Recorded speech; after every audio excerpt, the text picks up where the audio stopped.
What's up, ladies and gentlemen? Thank you for tuning in to another Boss Bitch Tips video. And this video is called The Power Position. Now, not everybody is going to understand or get this position, but that's why it's on Boss Bitch Tips, because it's for those of us who actually want to attain the highest consciousness possible, the highest position possible. We want to self-evolve. We want to get to that place of extreme control over ourselves and not being drawn into a place of victimhood. Okay? The power position that I'm referring to is realizing that you are not your body, realizing that you are not what happens to you, realizing that you are a separate thing, your energy, you're looking at yourself, if you will. And this might sound New Age or Law of Attraction-esque or very kind of like cosmic universe, energy field, quantum XYZ, PQ, but it's a very powerful place to live.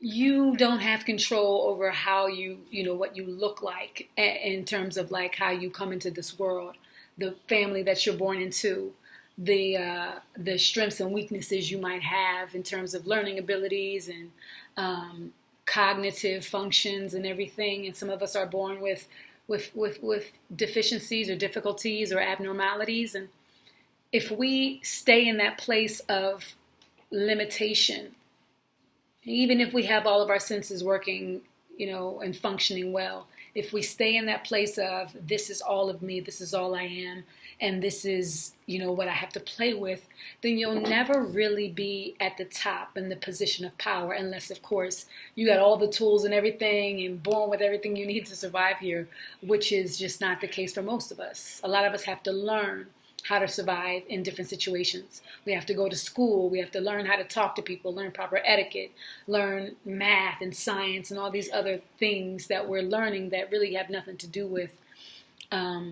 survival, for real. But it's more so how to live and how to communicate with other people and how to get what they have, and just learning how to basically coexist, if you will, in a way that's more civilized. I don't like the way that sounds, but that's how I look at it. When we kind of like follow the rules of society and what they've set into place and what we've set into place as humans, as far as what we believe is important and the right way to do things if we want this kind of these kind of results. The power position is the position that allows you to stay at the top at all times by taking nothing personal. What happens to you, and I want to use another example because it's a place that I found myself at in reference to things that happened to my siblings and things that might have happened to people that I know, as far as physical abuse or sexual abuse or mental, just being talked down to or told that they weren't anything or nobody because of this specific thing about them or whatever. And the more you stay in that place of non-identification and non-attachment to what you see physically and what other people see when they look at you externally, the more able you are to create the reality that you want for yourself and operate from a place of extreme, I won't say extreme detachment, but indifference to how the world is responding to you on a physical level. You're not looking for them to feel you're not looking at them to feel complete. You're not moved by them when they acknowledge or praise you in terms of what they perceive you as. There's this power position that allows you to say, this body falls away.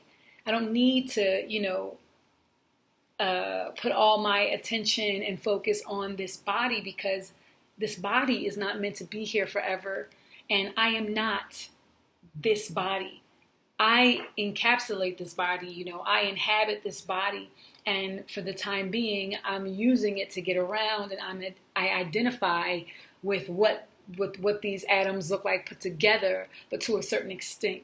And I just used to feel so sorry for people who kind of drank and smoked and did a lot of things on a bodily level, because I was always assuming, like, how could you treat yourself this way? But the truth is, they are not just that. What we choose to do is what we choose to do on this plane and in this experience. And we are so much bigger than that.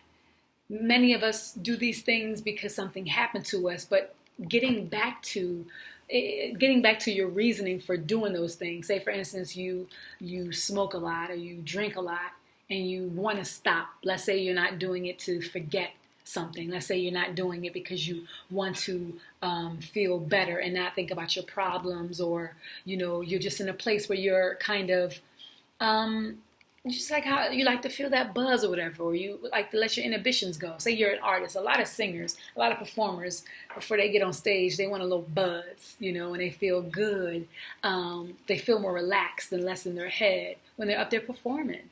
And the truth of the matter is that I don't think there's anything wrong.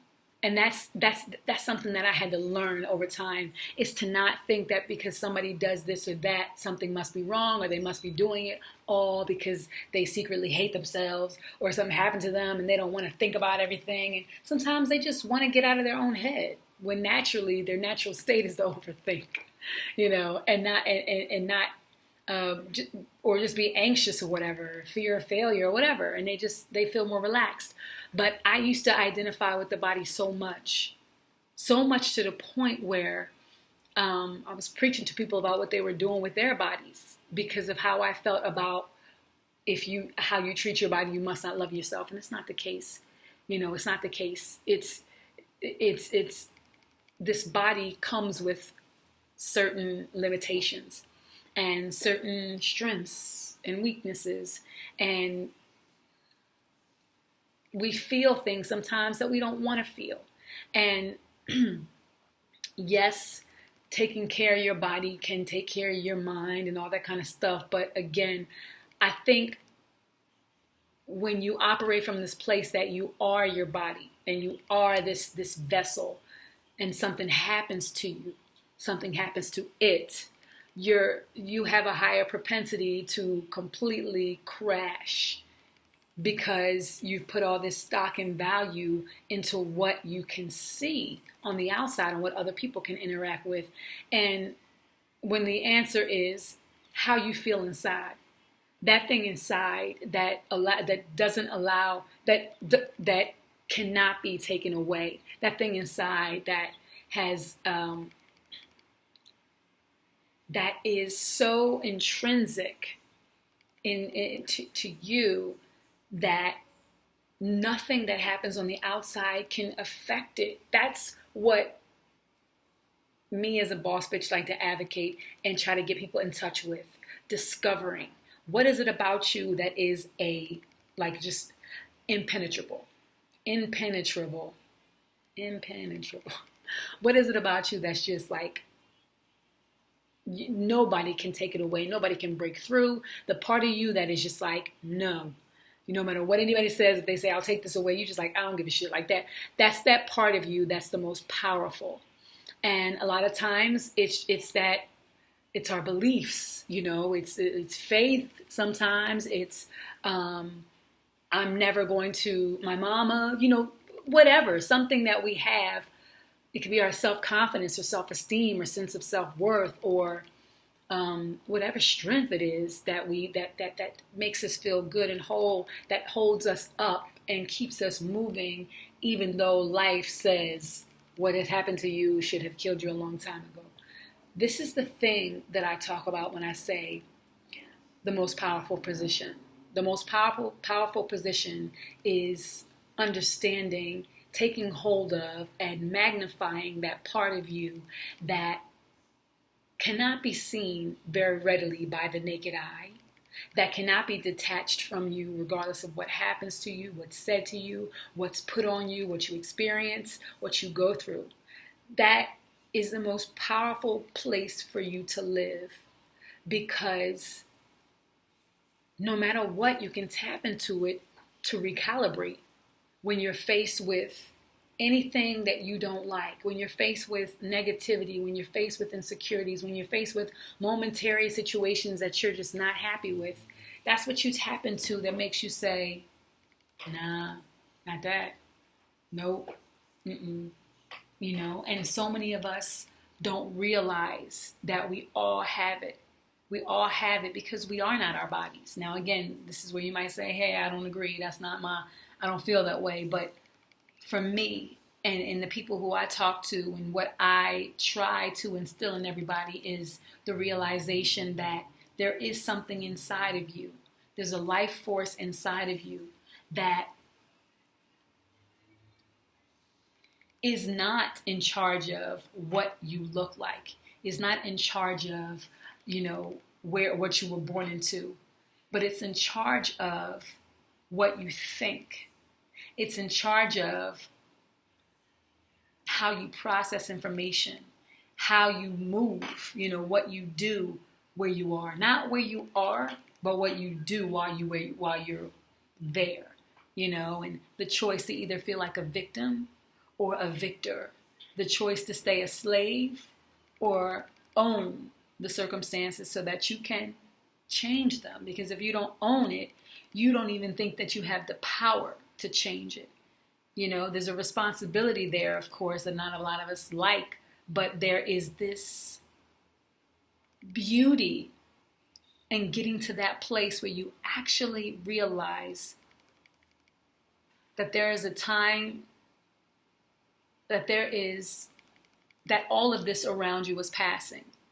And the best example of that is when something happened to you and you thought you wouldn't get through it, but here you are today, made it through.